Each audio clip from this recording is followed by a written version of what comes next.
Hey Dave, welcome back to your third session. Thanks, Brandon. How are you feeling after my toe, Well, yeah, it was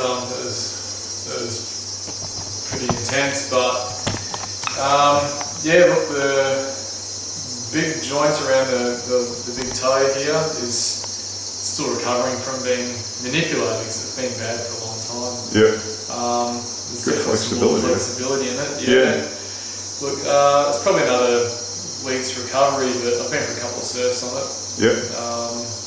Put the weight on it. I haven't had the shooting pain up through the footlock I was constantly getting, and under the arch as well. It's feeling pretty good too. Oh, good.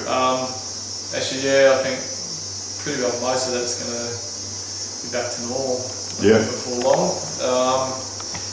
Everything else is still good. You know, like I haven't really noticed so much forearm pain, only under load. Yeah. Around that elbow. My ITB, especially on the left, into the lower back and under the ribs, abs here. Yeah. So that's probably way less than 10% of what it was on the grief scale. Yeah, it's good. really good. Yep. Good. So yeah, we're getting there. Pretty well gone. It's only been a couple of sessions. Yeah. So yeah, well, we'll start off again today with a head massage. See how your jaw is going. Yep.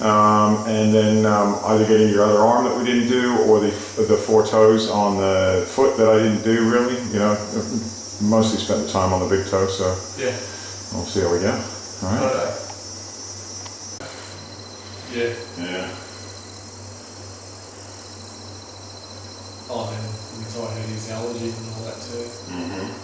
Pig food through the stomach. Mm. Oh, I remember. Yeah. This is feeling a little better.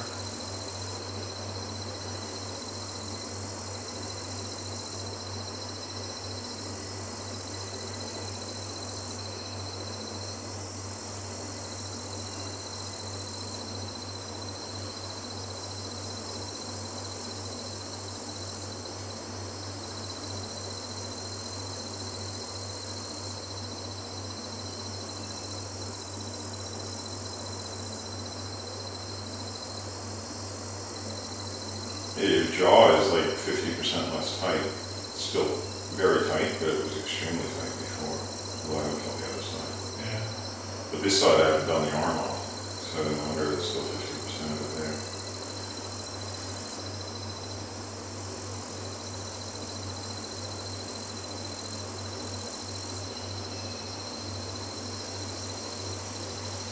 And how you been feeling overall, like emotionally, mentally?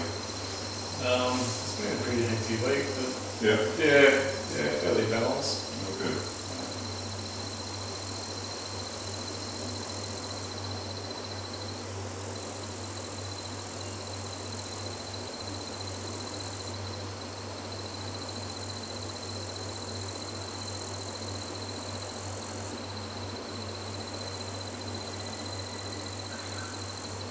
Yeah, you still want to get more than that out there.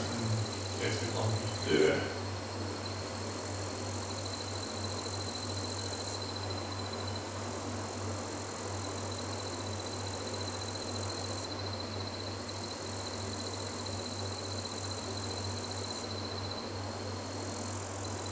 Oh wow. This side's now not as tight as this side. Or it's not as lumpy, there's still that, it's not chronic.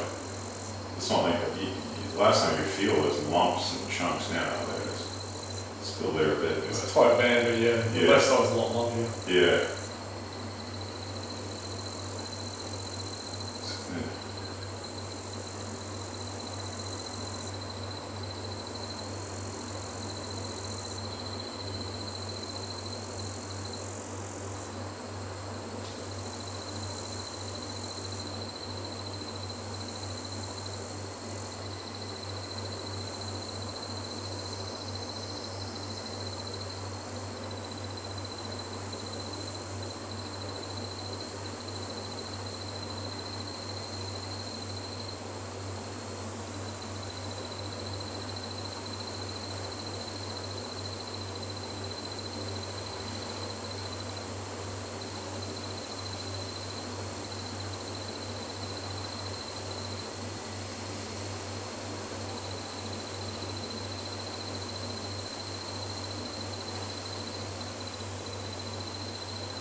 this arm. See how we can get some of this tension out of here. So you can feel that's still pretty tight, all basically coming up into here. Yeah. So I think when I broke that clavicle, that's had a big effect on the jaw and upper back too. Because definitely, it's still a bit tight on that side, but nowhere near, it was this side when last time that was this tighter side, so. Yeah.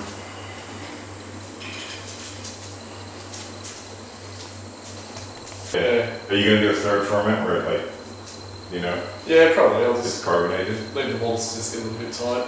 Yeah. It's a bit fizzy, but not too much. Yeah. Oh yeah, this thumb's It's pretty tight. pretty tight. All through here. Yeah, it doesn't want to click It does that way. that way. Yeah, Isn't it? Not. I would need a click there. And now you've got a cut on this little finger. I got to remember too. When you right. Yeah, it sort of doesn't hurt. It's just if the chopstick goes in there, we'll Yeah, definitely. open it up. All right. We'll start with this thumb. Just need to take some deep breaths.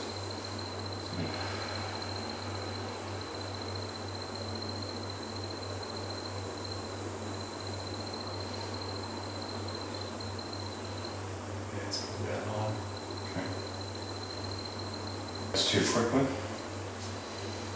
but it's definitely.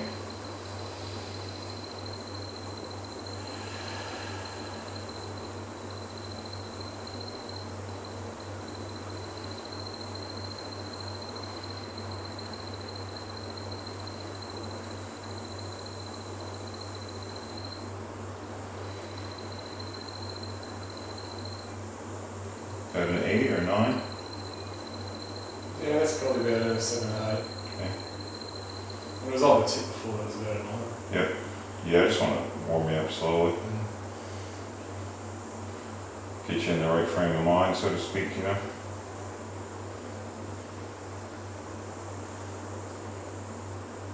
Not subdued.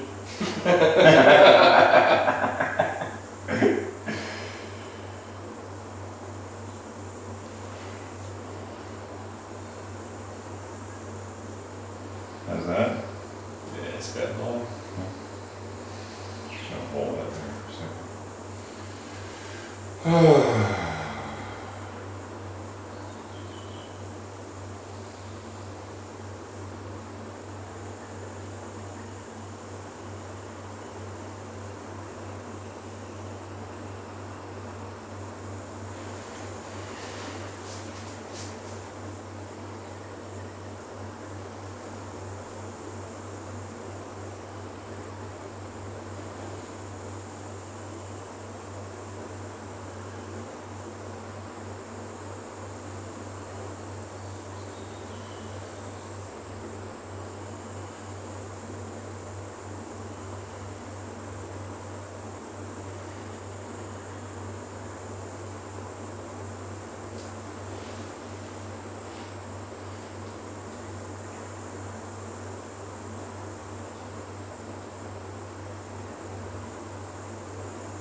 What's that Sanskrit there?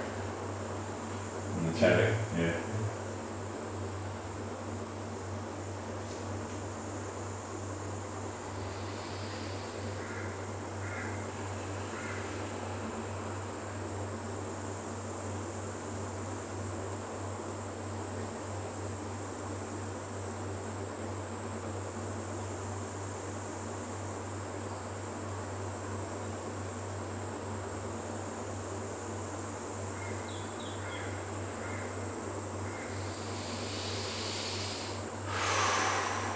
So probably 9 or 10 there. Okay, well, these enough just some. Yeah, I think that spot is one of the main ones then coming up into the side of your neck. It feels very tight. Oh.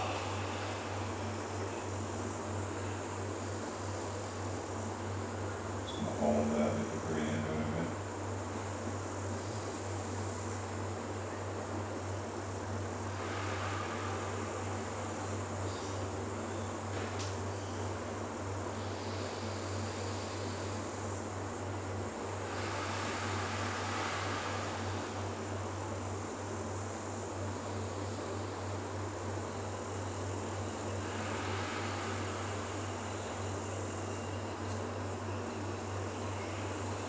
It's quite amazing how much is actually going to go through like the right foot and the especially Oh, that's from that first treatment. Lower back and Yeah. under here. Yep. That's constant. You know, I can actually touch anything. Yeah. So, I mean, that's the thing. People don't quite understand, you know, like, why are you sticking a chopstick into the tip of the finger or the thumb or this spot? How can that be beneficial? What's the purpose? You know?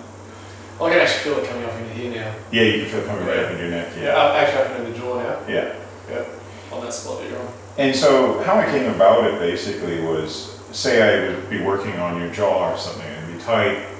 I could work the jaw itself and I'll come to a point where no matter how much I work it or how hard I work it, it doesn't let go. It just holds tight. And if you keep working it hard, you actually bruise it, make it sore. So that's causing what I call bad pain. And that's when I started to really think about, well, what's holding the jaw? And then it would be, oh, the neck. And then I'd work the neck, get a bit of looseness there, but it would also stop. So then I'd trace it all the way down. Well, what's holding this? What's holding that? It would come into the shoulder, would come into the bicep, the tricep, into the arm, and all the way down into the thumb. And so why these spots are so important is because they're the end of the line. You know, tension can't go any further. And so that's why I then gradually evolved over the last 30 years, this whole system where I work to the very end of the line and make sure that's loose first. Then I come up and work the next spot, and it's a systematic way of getting rid of tension. And it's incredibly effective. So in the long run, you end up causing less pain, especially less bad pain. Yeah. You know, there's good pain, and good pain is I'm bringing awareness to an area that's tight, you're breathing into it, and it's letting go. And then the pain goes away as the tension goes away.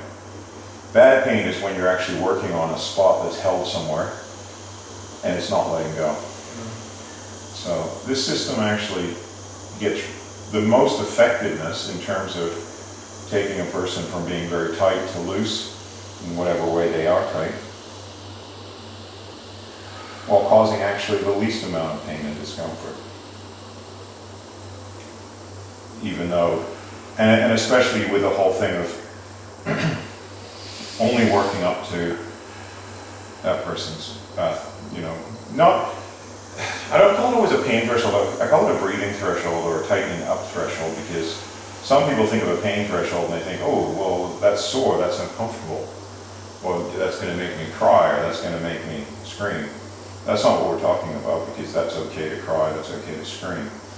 It's about where it's so much that you're either going to pull the hand away or tighten up against.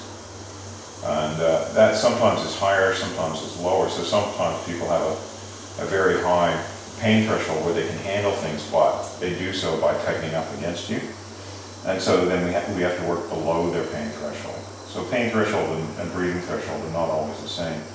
Whereas I say, some people they think it's their threshold because, ooh, it hurts, but they could handle more. They just have to scream or cry. And that screaming or crying is actually a release in itself, because it's the emotion that causes that tension. There was a guy named Wilhelm Reich in the turn of this last century who was doing a lot of work on what they call emotional armoring. And Louise Hay, who only passed away a little while ago, was doing a lot of work on how different parts of the body relate to different mental or emotional conditions as well. Of course, the thumb and fingers and toes relate to the head and the mind. And interestingly, in reflexology, this point here would equate with the crown chakra. So that's another interesting thing on an energetic level.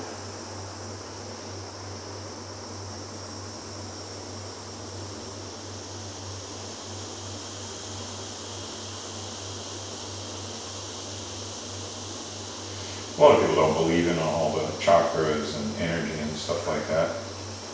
And I think about it and I think, well, it's one thing to not understand it or believe in it, but I get some people who comment on the YouTube channel who just think it's all nonsense and they think, you know, it's a scam or something like that.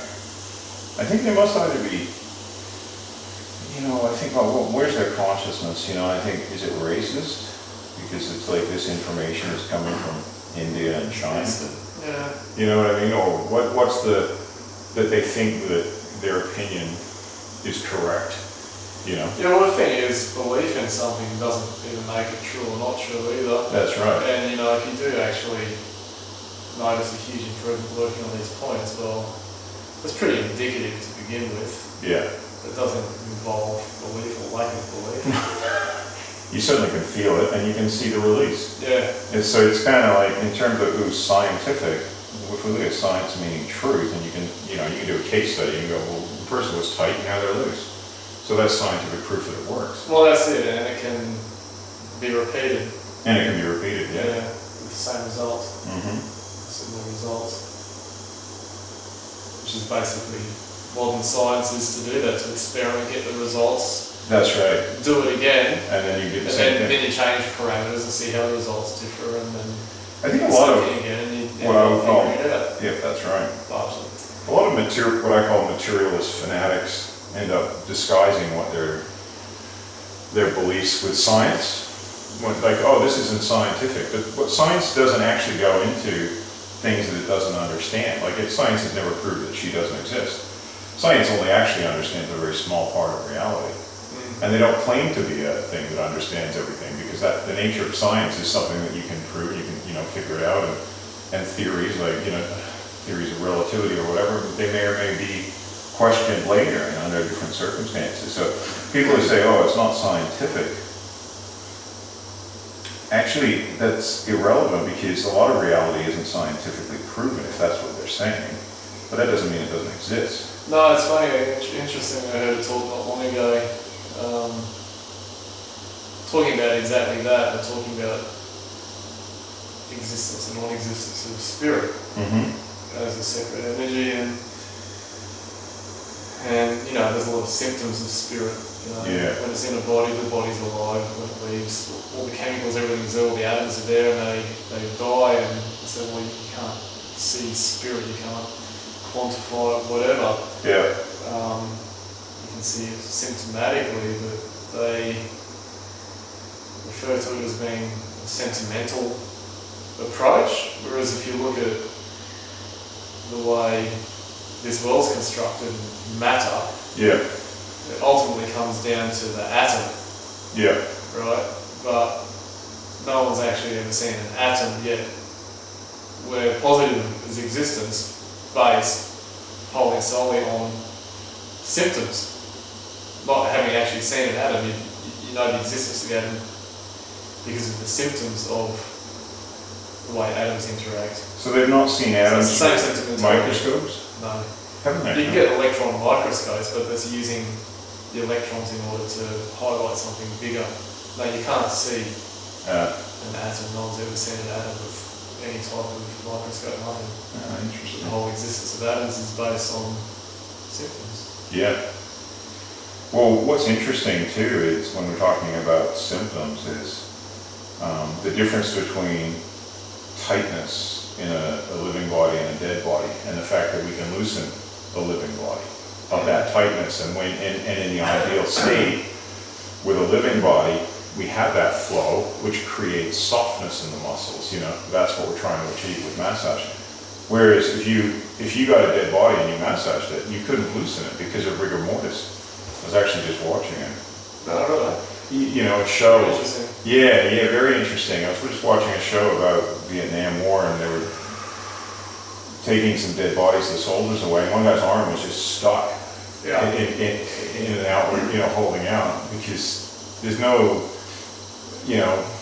life force left, and the body just becomes incredibly stiff, and then, like we say, deteriorates and stinks. Yeah, the rigor mortis tends to go then with time over hours, but that's as the body starts to then break down.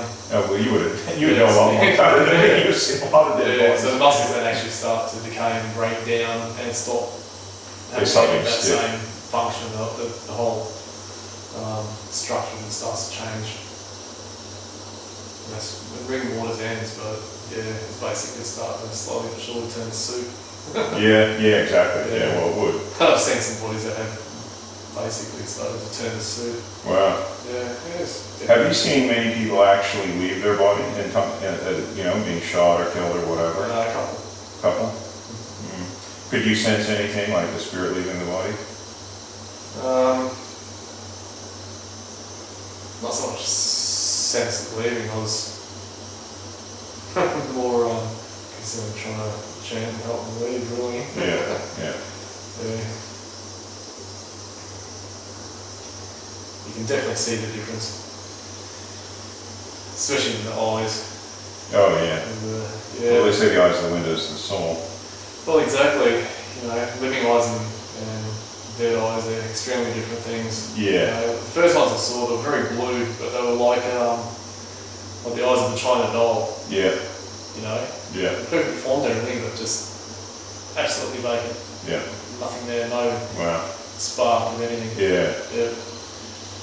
And that's what I said. I mean, it's like just because science can't prove the existence of the life force, the symptoms of when the life force is there or when it's not are remarkably different. I mean, to the point of, utter opposites, different, I mean, massive, the difference between life force and non-life force is profoundly opposite, Yeah. And so just because science can't measure what that is, because it's of a kind of, maybe you could say a nature that's distinct from what the measurements that they, the instruments that they have to measure are. But that doesn't mean it doesn't exist. No, it's actually people that claim there's only one type of energy matter Yeah. can't actually explain what is life and what is death. Yeah, that's right. And what is They have that? to guess at it based on what they see. Well, that's with telling you their about eyes, the which symptoms basically, there. Well, the heart it is was still kicking beating. and now it's not kicking. Yeah. That doesn't The heart was explain beating, death but, yeah. necessarily. No, not at all. That's just a very obvious symptom. Yeah. A 3-year-old can tell you that. That's right, yeah. You're not very far. Yeah, that bird doesn't fly anymore. Yeah. Explaining life and death to my daughter quite a bit. I don't think she's fully grasped it yet, but No, she's only 2. yeah. But it's amazing how many people don't understand that. And from a massage point of view, and looking at the traditional Chinese concepts of qi or Ayurvedic concepts of the nadis and the atma and the relation. I mean that's a fundamental part of their systems of medicine. It's like the core of their medicine is the movement of qi in Chinese medicine with acupuncture. Yeah. And in Ayurveda, it's about how is the soul incarnated in the realms of what they call the false ego, the mind, intelligence, and then earth, water, fire, air, and ether. And so that's what is the basis too of what I do with massage. It's actually about opening up these subtle energy channels, like meridians. But there's more concepts than meridians because you've got the sen lines of Thai medicine, you've got the nadis of Ayurveda. So what I do is what I can feel. Yeah. It's not just coming from an ancient concept, which can be good. But there's differences of opinion. Even in China, there was differences of opinion about where meridians run or which ones they were. Different martial arts schools would often have different ideas. So it's very, very complex art or science, really. Yeah. But when you look at, your spiritual energy then basically embodied by matter which is formed under 3 different modes of material nature, the material elements and the senses all wrapped in there. Yeah. And then it's based around, that particular person's kind of reaction, their mind and desires, everything else. Well, there's so many forms, so many combinations. Every single one of those individuals That's right. slightly different too. That's right. And it's quite hard. And so that's what I'm really trying to do more than, because my original training was in shiatsu, which is Japanese acupressure massage, and Thai massage, and studied Ayurveda and did Chinese herbal medicine. So even though I've done Western massage with remedial and deep tissue, I'm not just about muscles and naming the muscles in Latin, thinking that that's the ultimate, because we discuss Latin as just one language out of many of the ancient languages, and it doesn't, cover in depth its knowledge, even though they have things like, you know, the word vitae in Latin for vital forces and things like that, but it doesn't cover the knowledge of the subtle energy of the life force through the body, like Chinese medicine or Japanese medicine or Thai medicine.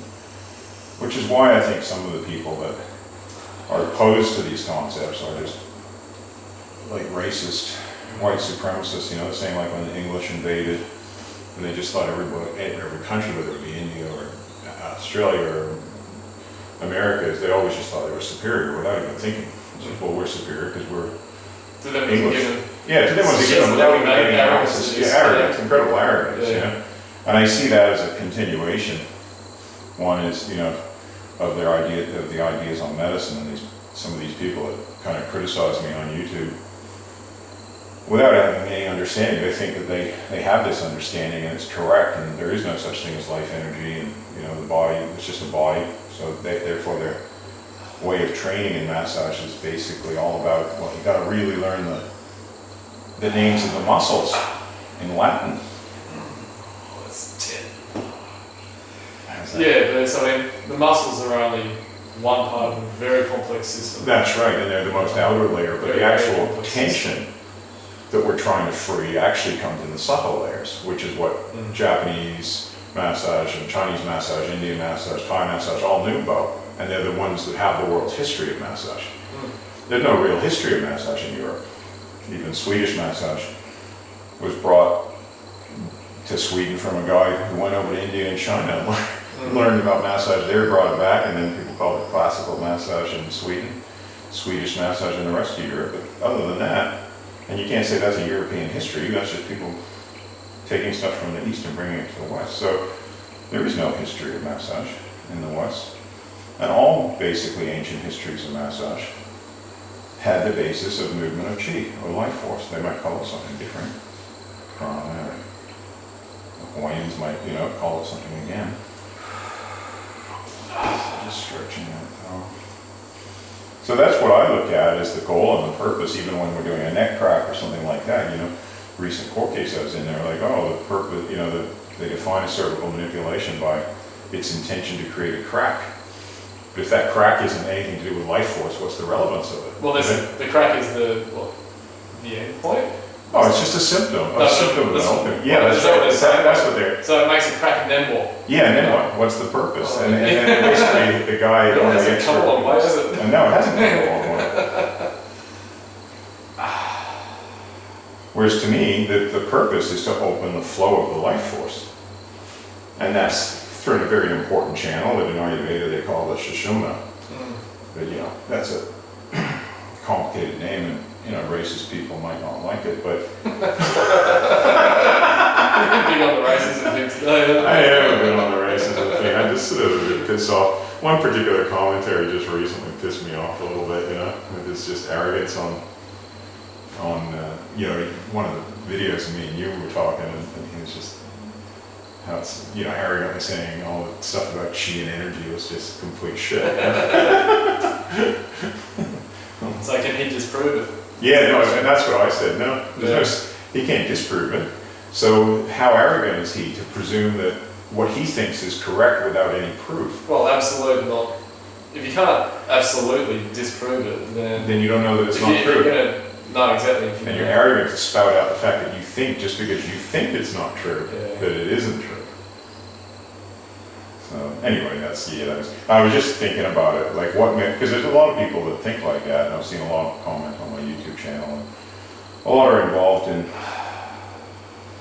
in the modern massage industry, especially in places like Canada and North America, you know, in America and stuff, but in other places too. And they're just trying to, you know, suck up to the medical profession and get away from the traditional ideas and understandings. And I'm like, okay, what is their motivation?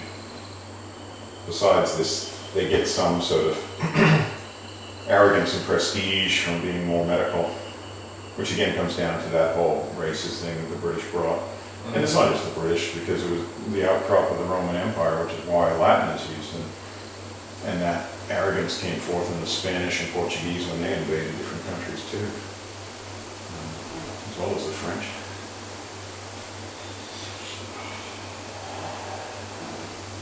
getting looser. Hmm.